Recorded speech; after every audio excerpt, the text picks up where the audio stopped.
Hello there. Welcome to the Saroy channel. I've got a lovely story for you today, and it's all about the power of love. And any of you out there who really love your animals, you're like me. I'm crazy about my animals. I've got amazing animals and I love them to pieces.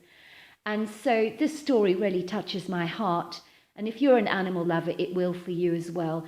So let's get started. Bigfoot took my dog. That's what it's called. Dear Sarah and all your listeners, I'm writing to you to tell you an amazing story, and it's all about the hairy man known as Bigfoot.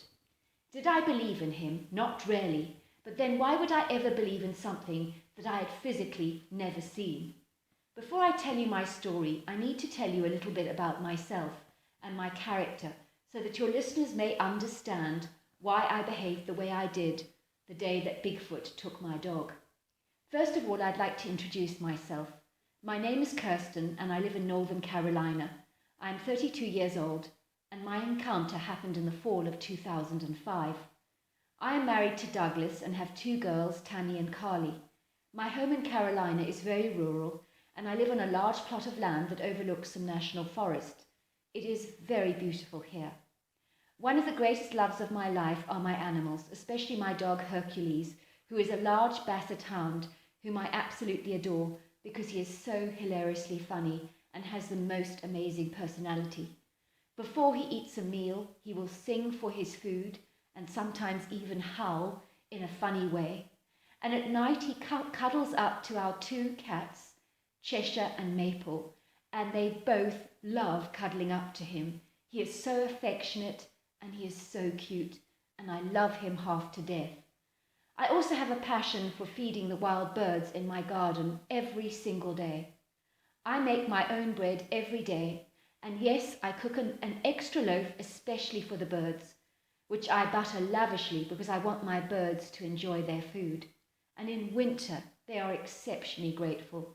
I always encourage people to feed birds during the winter because they really struggle to find food at that time of the year.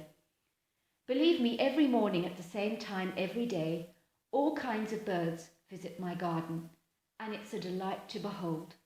Sometimes I will sit in my living room watching them eating my bread with my binoculars for hours on end, and believe me, I have had some unusual bird guests in my garden. Luckily, my living room door is very close to the feeding area for the birds, and it's a glass panel sliding door that I usually leave open all day.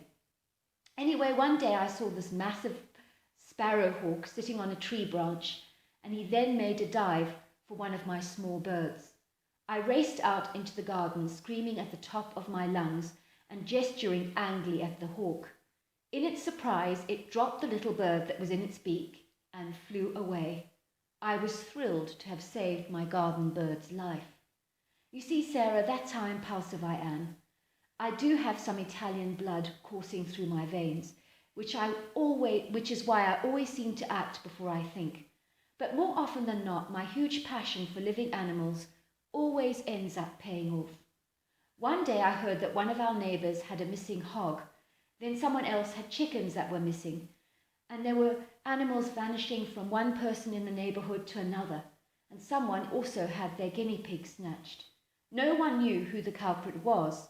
We knew it must be some kind of animal, but this creature seemed to be very clever because despite putting up trail cams and the works, nobody ever found out who was taking our animals. And it always seemed that the trail cams were moved out of the way so that we couldn't actually see who the culprit was. I was also finding that all the apples on my tree just vanished in a single night, and only the very top ones at 18 feet off the ground remained on the tree. I was also finding that vegetables were being pinched from my organic vegetable bed, especially tomatoes and carrots. It was all very weird. One day I was having coffee and pumpkin pie with one of my neighbours when she showed me a couple of photographs she had taken of a huge footprint that she found outside her pig pen the very night one of her pigs vanished. It looks like a human footprint, but it's huge, I said. It was massive, about 5 times the size of somebody's feet. I mean, it was about 19 inches. It cannot be human, I explained.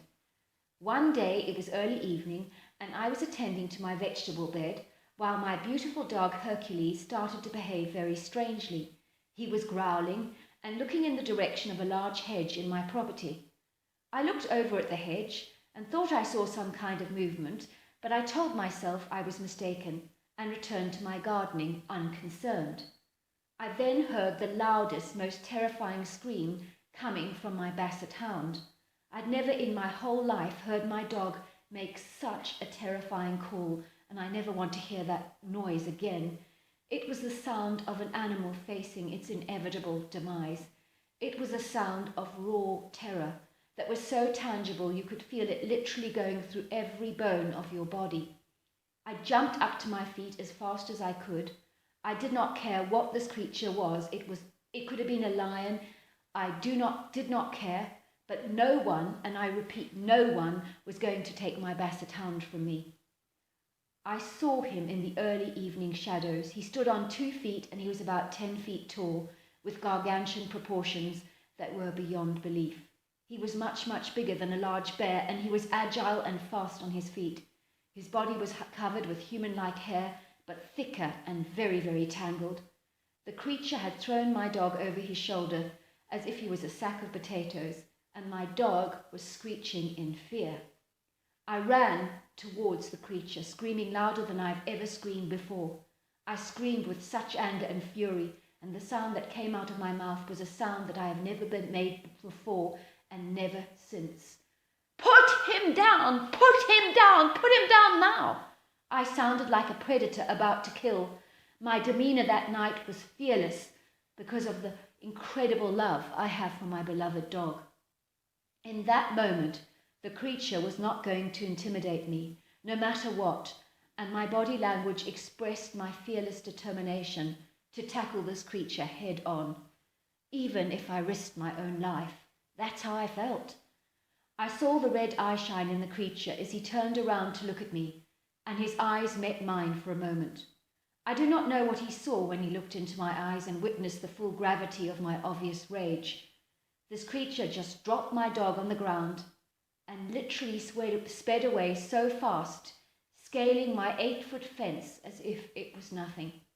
My beautiful dog ran towards me, and I lifted him up into my arms and cradled him. I rushed him into the house, locking the glass doors securely behind me. I know what I saw that night was a Bigfoot.